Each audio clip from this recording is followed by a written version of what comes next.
This is Consumer Friend.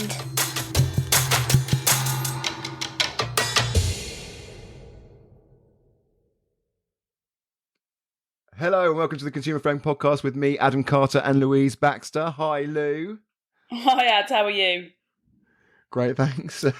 We are striving for these podcasts to be a great place for conversation on such a wide range of consumer issues, human behaviour, and how to enjoy modern life to the max. Today, we are looking at the world of rogue builders and how we can avoid catastrophic experiences. These criminals steal people's money on the promises of building or gardening work, handyman services, roofs or roofs. I still can't work out which one the right one is. Driveways, only to leave their victims with either none of the work carried out or sometimes even worse, some of the work carried out to an unsafe or poor standard, costing huge amounts of money to put right. The financial impact can be huge, but it can also have devastating effects on victims emotionally. So before we introduce our guests, it's only right for me to say hi, Lou. How are you? You okay? I'm hot. But apart from that, Okay. I'm fine. We have to. Do you know what? My landline keeps phoning. I don't know why I went Dorset country then. My landline keeps going. And do you know what it is? It's a scammer trying to sell me fake white goods insurance. This is the fifth call I've had today. After we did this morning bit. Yep. I've had about 20 phone calls of people trying to sell me fake white goods policies. So for those of you that don't know, Louise was on This Morning with Dermot and Alison talking about the work that we do in the scams team around fake white goods, service plan, warranty extensions, that kind of thing.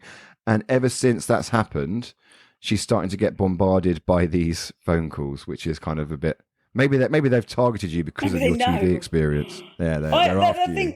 Well, I've had a few before, but I got in an argument with one of them this week, which I thought if you weren't in the know. They were like, we're definitely not criminals. Why would you say that? And then they got very offended as well. So it wasn't a particularly pleasant phone call. Yeah. So yeah, apart from the fact I'm hot and irritated by my landline. I'm fine. I'll be honest, I didn't think people still had landlines. Yeah, that's it. That's a good point. Sam, you're not allowed to talk yet. We haven't introduced you. Apologies. It's fine. I'm only joking. It's okay. It's no problem. I'll introduce you in a bit. So we can. So we're going to look. Obviously, I've got a few stats around rogue builders, or cowboy builders, as they're otherwise known. It's estimated that rogue builders cost UK homeowners around £1.5 billion annually. This includes money lost on incomplete or poorly executed projects and the cost of rectifying the damage caused. According to the Federation of Master Builders, nearly 1/3 of homeowners in the UK have been affected by rogue builders at some point. Data from Citizens Advice indicates that complaints about rogue builders often lead to legal action, but only a small percentage of effective homeowners succeed in recovering their losses through the courts. So it's a big problem, and it's very hard to get your money back. So with us today are Sara Griffiths and Sam Davison, advocates for change in the domestic building industry. Sara from Greater Manchester and Sam from Bedfordshire never imagined they would become national advocates for change in the building industry. In 2022, both became victims to rogue traders who left their homes in dangerous, uninhabitable conditions and their families in financial ruin. These devastating experiences united Sara and Sam in their determination to prevent others from suffering the same fate. They launched a petition that got nearly 11,000 signatures, calling on the government to introduce stricter regulations and a licensing scheme for builders. The campaign quickly gained national media attention, including features on BBC's Rip Off Britain, and has attracted support from several MPs and trade bodies, including the Federation of Master Builders. Hi, Sam and Sara. How are you doing? Hi, Adam. Hello, Adam. Hi, Lou. Hi, Lou. Hi. Thank you so much for coming onto our podcast. I suppose it's probably a good idea to start with a little bit about you and your experience with the rogue builders that cause so much hassle and trouble to you. So Sam, should we start with you? Yeah, like I said, in 2022, my wife and I hired a builder that came recommended locally to do sort of a renovation and extension to our newly purchased at the time family home. We'd only been in the address a few months. Sort of looking around 70 to 80,000 for a project that included a rear extension, porchway, etc. And part of that was some quite extensive structural remodelling of the downstairs. the issues began quite quickly. We paid a large amount of money up front for materials and a deposit, etc. And it began with sort of failure to attend site, excuses for not being there, delays in materials being delivered and so on and so forth. Ultimately, we ended up with 2 steel beams incorrectly installed at the rear of our house, which caused a huge amount of structural damage. Our house was actually deemed structurally unsafe by an engineer. We're sort of 65 grand out of pocket. We've obviously had to spend a large amount of money to rectify the works that were done. On top of that, the cost of sort of going through the legal process, civil action. We've tried to pursue criminal action and things as well. And it's just been devastating, a devastating experience. Was supposed to be a once in a lifetime opportunity to create our dream family home. And it's turned into sort of nearly 2.5 year nightmare. Yeah, it sounds horrendous. It can almost put people off. It puts people off doing it, doesn't it? That fear and worry that they might get that wrong person and the wrong builder to come and do it, and it could cost them huge amounts of money, but have such an effect on you as a person as well. I'm assuming the financial loss, yes, is horrible, but the amount of time, the hassle that it takes to try and get everything put right and to try and pursue these people in the courts, it's just too much. It's also your house, isn't it? It's your home. Somebody's invaded your home. Yeah, it's obviously your home's supposed to be a sanctuary, supposed to be a safe space. And we found ourselves in a position where not only was our house insecure, it was unsafe. We bought the house because we fell in love with it and we saw the opportunity that, it had the potential to create what we'd always wanted in a family home. And the sort of emotional impact, it's been really difficult, even now we're in a position a lot further down the line where, we've had a lot of the work rectified, etc., to sort of love your home again. Yeah. Is a really difficult thing to do because there's still things that are outstanding. I've still got a 700 kilo steel beam on my patio that I can't get rid of because of the size and the weight of it, which was incorrect. And it's sort of a constant reminder at the minute of what we've been through. But like you mentioned, the emotional impact, the stress that it causes, on top of everyday life, which, in 2024 is stressful enough. It's had an impact on our marriage. Both my wife and I's physical well-being, the lack of sleep, obviously all the other sort of health implications that come with sort of living in that almost chronic stress for that period of time that you're going through it. I mean, the only way I can describe it is devastating. Yeah, absolutely.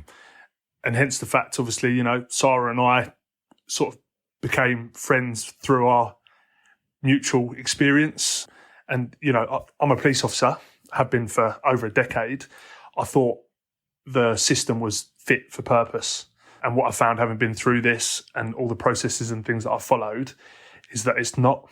And, not only is it not fit for purpose, it's expensive to try and seek any form of redress. And it's expensive at a time where when you've fallen foul of a rogue trader, not many people have tens of thousands of pounds lying around that they can just go and fix it. Absolutely.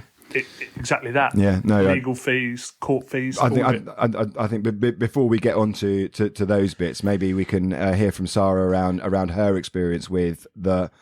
Well, what do we call it? Are we calling them cowboy builders, or is that a bit 1990s? I think cowboy builders it makes it sound trivial. Back to language again. So I think road traders, builders. And just on from Sam's perspective as well, he's a police officer. So again, it just illustrates what we say about situational or marketplace vulnerability. Sam's not a builder, so therefore, when you enter into a contract or into a situation that you haven't done before, you are situationally vulnerable. So, where on paper you would think a policeman, they're not going to lose money to a rogue trader. So it just highlights it can be anybody, and you're very brave for talking about it. And thank you for coming on. Yeah, thank you so much for coming on, Sara. Do you want to just talk a little bit about your experience that you had? Yeah, we was renovating our home to make it accessible for my sister-in-law who's severely disabled in a wheelchair. It was to give her a better quality of life. We were having a back extension, double extension, and to have the downstairs fully wheelchair accessible for her and a kitchen area as well. We was looking forward to this dream home. We'd worked all our lives and we was looking forward to having this dream home, which didn't happen. You trust your builder, and although you have that gut feeling you're too scared. He already was in pocket. And I'm just thinking now, because my case is with trading standards, I'm thinking I need to not discuss what actually went on until the case is heard next year in court. So what I want to do on the podcast is be here for other people that have contacted me and Sam and fight for them now. And when I can speak out is tell more of my story. But the basic was we was having the home renovated for my disabled sister-in-law, as well as my children, and to make it a dream home, to make it a family home, somewhere we would be happy. And it's just destroyed us. We was in rental accommodation that didn't support the family. It didn't support Debbie, who's in a wheelchair. It was only supposed to have been for 6 months. And we ended up in that rental property for 2.5 years, which mentally and physically was draining. We've moved into another rental property that does support the family better. We're just living now, waiting for the time that we do get justice next year. And we are, as a family, one of the lucky ones that managed to get trading standards engaged, managed to get them to take on my case. And it's just a waiting game. So we hired the builder in 2021 and we're still not home. Trading standards got involved in August of 22 and we're already 2 years on and still not got justice for what this builder's done to us. I'm really sorry to hear that, and thank you for coming on and sharing your story, Louise. I wonder if you can just give us a bit of an insight into the reasons why that does take that much time to get from investigation to the court. Well, initially it's around, you have to gather the trading standard services, each trading standard service, so there's 185 or so.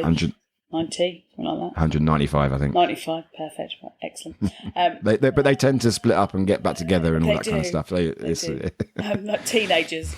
So what each trading standard service will have a different amount of resource because you're funded by the local authorities. As a general rule, so each case will be assessed about whether or not it can be investigated or not, and whether or not there's a number of consumers affected by a particular builder or a particular person. And then it's about trying to gather as much evidence and information as they possibly can so that they've got the strongest case to take against that particular rogue trader.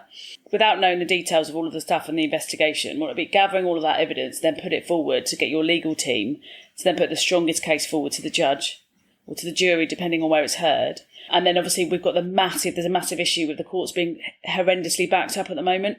So you've got to get it through the court system. And then you've got to get, if it does go to trial, if, for example, they go they're not guilty, if it ends up going in that situation, then you have to have a trial, then you would have to have sentencing, then you would look at compensation orders, you'd look at all of that. So it's a really long process, which I expect most court cases are. But from a consumer perspective, absolutely. Living in a building site for 4 years isn't ideal. At the moment, so this is not just affecting you two. You've gone out and you've tried to find other victims of rogue traders. Is that correct? And you've started this campaign. So Sam, Sara actually started the campaign, and it wasn't until basically we started going through the experience. I say the process, sort of the experience of having fallen foul of a rogue trader, that I started looking on social media. I mean, there's dedicated pages with sort of tens of thousands of people on social media, on Facebook, on Instagram, and all this sort of stuff, people sharing their experiences on a daily basis. And it was on one of those pages that I saw the petition. At the time, I'd had my own frustrations in engaging the local authority and trying to sort of take action against the builder that we'd fallen foul of. And I basically saw the campaign, reached out to Sara and said, from my experience, and like I said, being in the police, I thought I had an understanding of the justice system and how things should work. I always sort of had the belief, well, actually, if something did go wrong, that system is there to support me and to protect me and to sort of help me through this and, stop these people, much like in policing, obviously the criminal justice system, etc. And I just realised how poor that system was.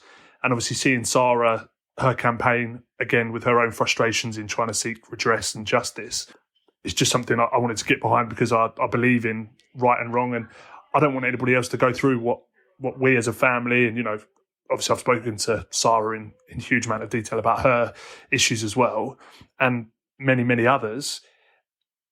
We don't want anybody else to go through it. So that's we're not going to change our experience now. We've lived that. We're still very much living it. We want to prevent others from going through it. And I think it's also important sorry, my dog's going nuts. From an old school perspective of what we were used to, if you say to people rogue traders, they will think of a man in a white van, not giving you any paperwork, doing shoddy work, cutting your trees back for loads and loads of money for essentially a really cheap job, or just doing those sort of things, really shoddy workmanship. But that's not what we're talking about here. These are legitimate companies on paper, so they will be registered with Companies House, a lot of them. They will give you the correct paperwork, so they'll give you cancellation right, you get terms and conditions, you get all of those things. They'll have reviews, they'll have accreditations, they'll have the right memberships to different organisations. So on paper, these organisations or businesses, rogue traders, whatever we're calling them, criminals, look like they're fully legitimate. So again, it's not people not checking all of those things. Because what we see is a lot of these companies will phoenix up and then shut that particular company down and then phoenix up in a different company name. So then you're constantly getting that cycle. And there's a huge amount, especially with social media, all of these businesses have or tend to have quite a large social media presence with, reviews, whether they're legitimate or not. And you sort of lured into, Sara said about trusting. You trust someone that you employ, don't you? And you trust the builder. But you also are sort of almost conned into a sort of a false sense of belief because, they've come recommended, and I've seen locally they've got a big social media presence and they've got a lot of reviews on Google or whatever it might be. And I think it's, like I said, it's a lot more complicated than just a man in a van saying, I'm going to charge you £100 to replace a single roof tile. To me, it's almost with some of the rogue traders that, we've been told about, and from our own experience, it's calculated. It's a calculated and quite convincing con. The other thing with this is, just to be clear again, it's not all good trader platforms are equal. So where you might see recommendations, they're not all equal, and there's a lot of work going on nationally around that education piece and trying to bring those good trader schemes up to a certain standard, because they're not all equal, and that's really important. And we do talk about that. We've got quite a few podcasts from season 2 and season 3. We actually talk about how to find a good trusted trader and using the right methods to do that. Trustmark being the number one. Sara, so to come back to you started this campaign and you wanted to get behind it. And how did you start it, and how quickly did it take off? Initially, I found a petition that was set up by a nurse back in about October of 22, and I jumped on that petition. And it finished really poorly, I think, in March with only a couple of thousand signatures. So I then decided that I was going to set up my own petition because I was on a mission and I knew that I would put everything into it. So I set up the new petition in April. I researched how to do it, started it, and since then it snowballed where there were so many groups out there supporting us, even towards the end to hit the 10,000 to just get that response off Parliament.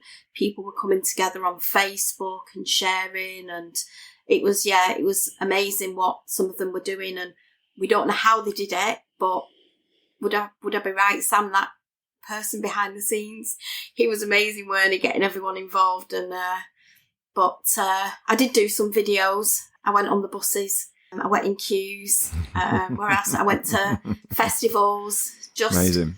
Anywhere where I could tap into people to be recognised and get the signatures just to hit that 10,000, just to see what Parliament's response would be. And how long did it take you to get to 10,000? Practically the full 6 months. Okay. Yeah, just before the 6 months ended, we got 10,999 signatures. But I saw that actually. Yeah. Isn't that annoying? I mean, you should have. No, I like that one more. I know. Just one more minute.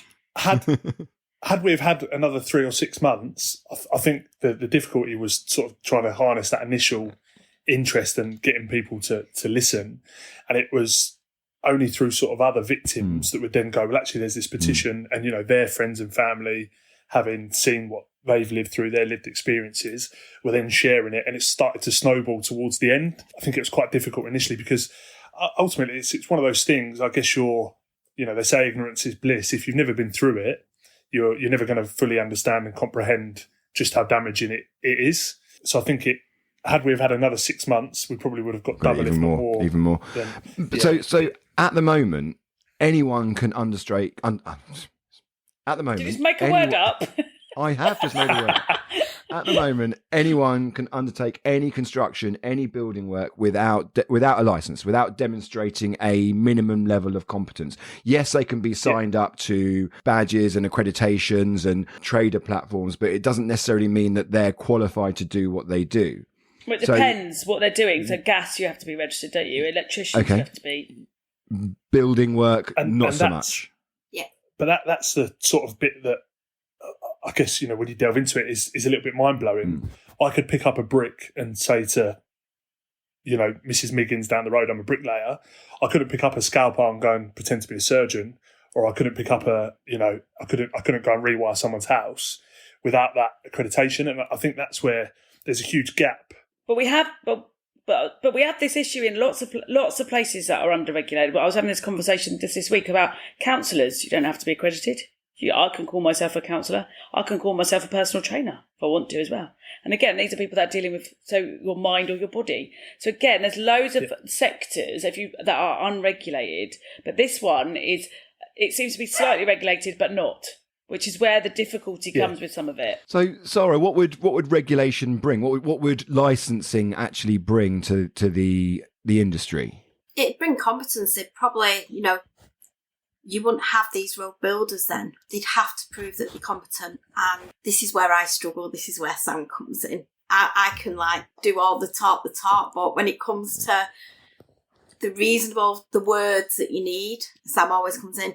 But we just want to put a stop to this happening to other families in the future. And this is the only way forward. There's that loophole in the law that the cowboys, the road traders are aware of. They can take deposits off you knowing that you can't get that money back. To take them to court, it costs you thousands. And they just know that there's that loop in the law. So I know what I want to say in my head, but to say it, speak it, if that makes sense. They know they can go and rip people off. I think it's a bit of a balance of jeopardy, because as a consumer, when you hire a trader, you put all of your trust in them. You put in your finances, your security, your emotions, your health, all of that sort of stuff when you're having a large project done. These traders, being a limited business, etc., when it does go wrong, or, when they do rip you off and take your money, they don't have that jeopardy. They don't lose that money. They don't lose their livelihoods. They don't lose their family homes. And I think from way back when Sara and I first started discussing things and, the petition and things, what we sort of hope regulation would look like is, the only way I can sort of compare it is to a sort of like a driving license. If you get caught speeding, you risk losing your driving license. If you get caught being a rogue trader and ripping people off and, there's allegations and things against you, you potentially lose the opportunity to earn a living. And obviously then that has the impact that, that jeopardizes your family life, your health, all of that sort of stuff. Whereas at the minute, I could set up a limited company, pretend to be a builder, go and take a 15 grand deposit, disappear into the wind and shut down that business. And for that person that I've taken the money off of, it's nigh on impossible for them to pursue me or, to get any sort of redress. So there needs to be something that, to be a good trader, you are also putting something on the line. You're taking pride in your work and you're knowing that if it goes wrong and, if you're found guilty of committing rogue trading offences, you're going to lose that licence and you're not going to be able to trade. I think that's it. There's no consequences for them. You go to the police and they say it's a civil case, and it's not. Yeah. It's a criminal case. It's theft. It's damage to your property. So that's where the law needs to change as well. And hopefully that will stop a lot of the road traders as well. If, we put a stop to that and they realise that they're not going to get away with it. But there's so many of them, there's not enough funding with trading standards, and there's not enough police officers to deal with every single case. So it's like there's all these leaves, all these rogue traders, and we need to tackle the roots to stop them from blooming and keep going. If that makes sense. Yeah, we've got a work colleague in the scams team who's got a T-shirt that just says "It's not civil" whenever she goes to meetings with the police. And do you know what? That is a huge part of it. And obviously being on the other side of the fence to that and the criminal element, and my day job obviously being investigation of crime. You look at things like fraud by false representation, in fact any offences under the Fraud Act, theft. Like Sara says, that there's an element of criminal damage there because there is recklessness and there is negligence. And there's the Consumer Protection from Unfair Trading Regulations, not to bore everybody, which is specific legislation set up to deal with misleading actions and omissions and certain banned practices, which is a trading standards piece of legislation again. We have this battle constantly, but it's about misinformation, which Adam loves this stuff. Misinformation. Don't get started on that. But it is misinformation because people don't understand the criminal side of this stuff. It's also like even the civil side of it, like navigating the civil side of it is a minefield for people that aren't trained in it. And I would find it awful, and I'm trained in it. I've got 20 years of training in this stuff. Yeah, it's mind blowing. But I think when we come back to it, for us, I think we both appreciate, obviously we've had conversations previously, Lou, getting change in is going to be a really difficult process because the government are convinced that there's sufficient protection there and that, we've got sufficient avenues to seek redress through the courts, through the local authorities, etc. There needs to be something that builders are aware there could be a consequence. So we say about licensing. If you mess up, you wouldn't go out and driving your car around your hometown at 100 mile an hour because you get stopped by the police. You could use your license, your ability to drive a car, but the builders don't have that. Gas safe engineers have to be recertified every 12 months. Electricians obviously have to be up to date, with the latest edition from the NIC and all of that sort of other bits and bobs in the governing bodies. Builders who ultimately, in our opinion, have just as much to do with your safety and all of that sort of stuff because, like I said, the back of my house was leaning to a point the structural engineer came around and said, well, you've probably got 3 days here before this goes. You need to get a builder in to prop it up. If my children upstairs are asleep in their bedroom and the house falls down, their health is just as much in jeopardy as if the electrician messes up the wiring and, there's live wires and stuff in the house. So it's difficult because it's frustrating to see that regulation could be put in place as it is with certain elements of the domestic sort of building industry, but not all of it. Yeah, absolutely. So this campaign is a fantastic campaign, and you've got the Federation of Master Builders on board as well, so they're involved with you as well. If anyone listening to this podcast, what can the average Joe, the normal person in the street, do to help support this campaign? Is there anything they can do at the moment, or is it now going through its process? It's going through its process at the minute. Behind the scenes, a website is being designed and put together. And from that, then that's when we need the public to get behind us, to reach out to their MPs. There's going to be 2 emails on the website, one to send to your MP having been a victim to a builder, and one to send to your MP having concerns around employing a builder to do renovation work. And this, we hope, will reach every single MP within the country. I think it's 650 that's out there. I've met with 2 recently who are happy to support the campaign. And I believe that there's more out there that have also been approached, and they're also saying that they're willing to support the campaign. So we know that we've got a few MPs at the minute, and moving forward, we want to challenge every single MP to get behind us to approach Parliament for change. I think there's an issue with the difficulties in pursuing any form of action. When you're already going through a horrendously stressful time, you're worried about your house or your livelihood, all of that sort of stuff, your finances.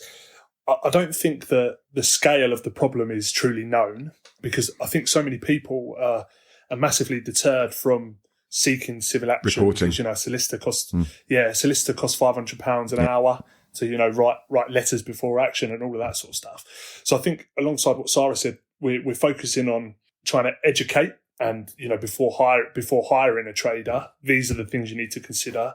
Have you considered, checking X, Y, Z, but also trying to highlight to those in power who think the current system is sufficient just how widespread the scale is, how much it's costing the economy, and not just, us as homeowners that have lost out, the tax, because so many of the road traders that we've been highlighted to, they're not VAT registered.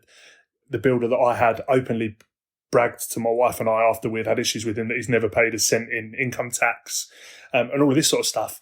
And, trying to, I guess, collate the information that says that we can then present and say, well, actually, you don't think this is a big problem, but, the figure that you read out earlier, £1.5 billion a year cost sort of homeowners in the UK, the impact that's also having on the economy, and so on and so forth. So it's sort of many strands to what we're trying to achieve. The end goal ultimately is to stop these people being able to get away with what they do.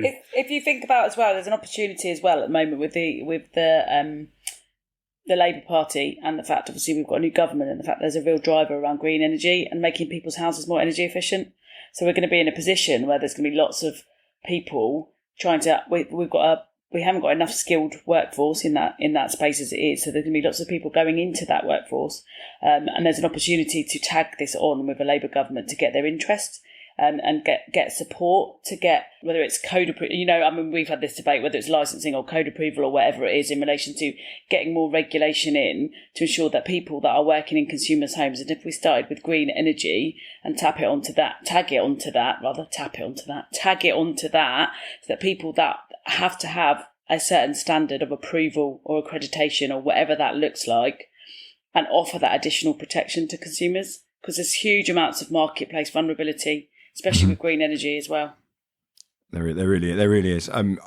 We've kind of coming to an end, and I want to kind of finish off with some general advice for consumers. Firstly, if you have been a victim of a rogue trader, or you're currently going through a situation now where a builder, construction worker has let you down and is costing you a huge amount of money, what advice would you give to that person now? Citizens' advice. I think that's really difficult. Yeah.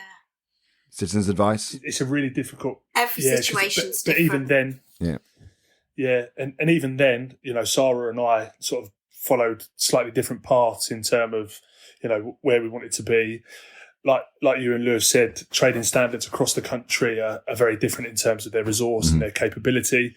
It's almost a little bit of a postcode lottery. It really is a postcode lottery, yeah. Yeah, absolutely is. Yeah, if you make a report to trading standards, whether or not they're going to investigate. So a report to trading standards can be done through the Citizens Advice helpline. That's the way to report to trading standards.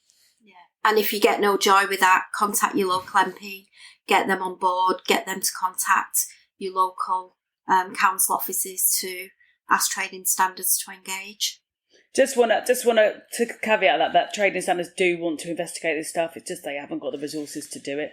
Yeah, they really do want to investigate every single complaint that they get in relation to this stuff. But that's it. If we get this industry regulated and licensed, it's going to take a lot of pressure off trading standards and the police. So you put the effort in one area, will take the pressure off. It depends. Well, that's not true necessarily, because it depends who they delegate the legislation to then ensure that those builders on those local areas are actually licensed. So it doesn't always work like that, unfortunately. Yeah. Because it's enforcement. They put in legislation. They go, someone's got to enforce that. We'll give it to trading standards with no extra funding. But if they start, and that's it. And it's a start. Yes, it is. Absolutely. Yeah, absolutely is. I was just going to say, ultimately, what it needs across the board. I mean, working in the public sector, we're massively under-resourced in the police. My wife's a nurse in the NHS, massively under-resourced. Local authority, massively under-resourced. I know there's no pot of gold, is there, that the government can dip into and say, well, actually, here's more staff, here's more accessibility, here's more capability, etc. But somewhere along the line, something's got to give where actually the government go, well, do you know what, our local authority is massively underfunded. In Bedfordshire, where I live, there's 2 trading standards officers covering a county of 1 million plus people.